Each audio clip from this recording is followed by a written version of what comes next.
আর মমতা ব্যানার্জি মামলা করা মানে সিঙ্গেল মানুষের মামলা।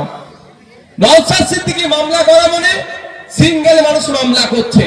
10.5 কোটি মামলার যতটা গুরুত্ব, সিঙ্গেল মানুষের মামলা করার গুরুত্ব কি একই হতে পারে? আপনারা আওয়াজ দেন। তাহলে স্বাভাবিকভাবে স্টেট অফ ওয়েস্ট বেঙ্গল যদি সুপ্রিম কোর্টে গিয়ে মামলা করতে, এর ফিডব্যাক আরো বেশি হতো, ইম্প্যাক্ট বেশি হতো। কিন্তু সব করছে, লাফালাফি করছে, সব করছে, পশ্চিমবাংলা সরকার মামলা করতে যাচ্ছে না। এখানেই বড় রহস্য। চোরদেরকে বাঁচানোর জন্য ইডি সিবিআই না তদন্ত করে, এর হাত থেকে বাঁচার জন্য ডক্টর অনিকেত মাহাতো তার পোস্টিং নিয়ে কলকাতা হাইকোর্ট ডক্টর অনিকেত মাহাতোর পক্ষে রায় দিল। ওই অর্ডারটাকে পছন্দ হয়নি রাজ্য সরকারের, ওই অর্ডারকে চ্যালেঞ্জ করে কোটি কোটি টাকা খরচ করে সুপ্রিম কোর্টে গিয়ে মামলা করছে একটা ডাক্তারের পোস্টিং আটকানোর জন্য। আর পশ্চিমবাংলার এত মানুষের লজিক্যাল ডিসক্রিপেন্সির পরে অ্যাডজুডিকেশনের এই সমস্যা হচ্ছে, এই সমস্যা সমাধানের জন্য তিনি কেন সুপ্রিম কোর্টে রাজ্য সরকারের হয়ে মামলা করছে না? এটা বুঝতে হবে কেন এটা হচ্ছে না। এটা একটা আতঙ্কের পরিবেশ তৈরি করা হবে। আতঙ্কের পরিবেশটা কেন তৈরি করা হবে?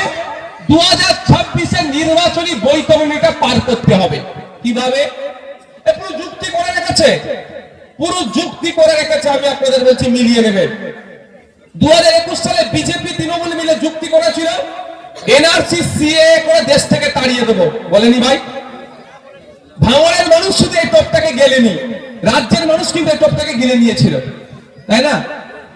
আজকে ভাঙড়ের মানুষ যে সঠিক তার প্রমাণ রাজ্যের মানুষ দিচ্ছে। ভাঙড়ের মানুষকে নিজের সার্টিফিকেট দিতে লাগবে না।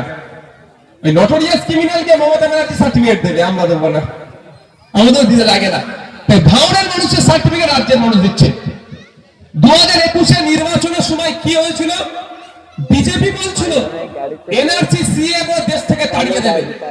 আপনার আমার বাড়ির লোকেরা ভয় পাচ্ছে, ওরে বাবা এইবারটা কিছু করার নেই, এইবারটা বামেদের আইএসএফকে ভোট দেব না, তৃণমূলকে ভোটটা দিয়ে বিজেপিকে আটকাতে হবে। এই গল্প হয়েছে তো ভাঙড় ছেড়ে সারা রাজ্যে। সুজাপুর, মোথাবাড়ি, দমকল, রানীনগর, হরিয়ারপাড়া, পাঁচলা, বেগঙ্গা, আমডাঙ্গা, যেখানেই দেখবেন ভোট সব মাইনরিটি মুসলিম ভোট কিন্তু ম্যাক্সিমাম তৃণমূলের দিকে গিয়েছিল। কেন? সিএ করে দেশ থেকে তাড়িয়ে দেবে বিজেপি বলেছে, আর বিজেপিকে আটকানোর জন্য নাকি তৃণমূল বলছে আমরা থাকতে তাড়াতে দেব না। আর আমি তখন কি বলেছিলাম? অমিত শাহ কেন মোদিজির পূর্বপুরুষের ক্ষমতা নেই কোন একজন ভারতীয়কে দেশ থেকে তাড়াবার, পেরেছে? মালদার একটি ছেলেকে তেল অর্ডার দিয়ে বাংলাদেশের সীমানায় পাঠিয়ে দিয়েছিল পারে, কেউ হই হই করেনি। আমি ওর বাড়ি পৌঁছে গিয়েছিলাম, খোঁজ নিয়ে দেখুন বাড়ি পৌঁছানোর 1 সপ্তাহের মধ্যে বাড়িতে ফিরে এসছে। এটাই হচ্ছে আইএসএফ এর পাওয়ার। পৌঁছে গেছিলাম ওর বাড়িতে। আপনারা বলুন এই 5 বছরে কজনকে দেশ থেকে তাড়িয়েছে সিএনআরসি করে? কিন্তু ভোটটা তো পার করে নিয়েছে। এই নির্বাচনের ভোটটাকে পার করার মূল অস্ত্র থাকবে একটাই, কি সেটা? এসআইআর। দেখেছো নামের নাম বাদ দিয়ে দিচ্ছে।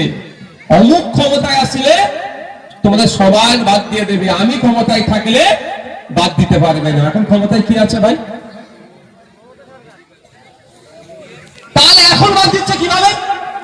এখন তো ক্ষমতায় আপনি আছেন।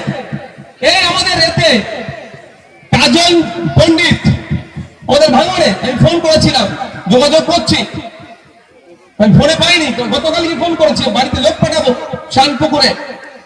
জয়নাল আবেদিন ক্ষমতায় তো আছে, তারপরেও তাহলে তার নামটা বাদ ডিলিট হলো কেন? আবার ক্ষমতায় আসলে নাম রেখে দেবো, সেই এনআরসি সিএ করে দেশ থেকে তাড়িয়ে দেবার গল্প হবে, এটা প্ল্যান করে। আর ওদিকে নামগুলো ইচ্ছাকৃতভাবে ডিলিট করানো হয়েছে। সব ডকুমেন্টস থাকার পরেও অ্যাডজুডিকেশনে কেন দিয়েছে? ভয় দেখাতে হবে। বিজেপি কি বলবে? আমাকে ভোটটা দাও, অ্যাডজুডিকেশন গুলো সব ডিলিট মেরে দেবো, ওতে বেশিরভাগ মুসলমান আছে, ওদেরকে জব্দ করব। একটা শ্রেণীর মানুষের ভোট নেওয়ার চেষ্টা করবে। আর তৃণমূল কি করবে? এরা ওরা নাম বাদ দিয়ে দিচ্ছে, আমাকে না ভোট দিলে কিন্তু নাম টোটাল বাদ পড়ে যাবে, এই গল্প শোনাবে। আমি আপনাদের বলি, সত্যিকারের অর্থে যদি আমি ভোটারদের পক্ষে থাকি তাহলে আমার অবস্থান ক্লিয়ার হবে, আগে সমাধান করে নির্বাচন, তাই তো নাকি ভাই?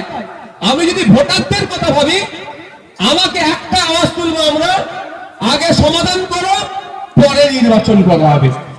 কারণ ভোটারদের জন্যই তো নির্বাচন।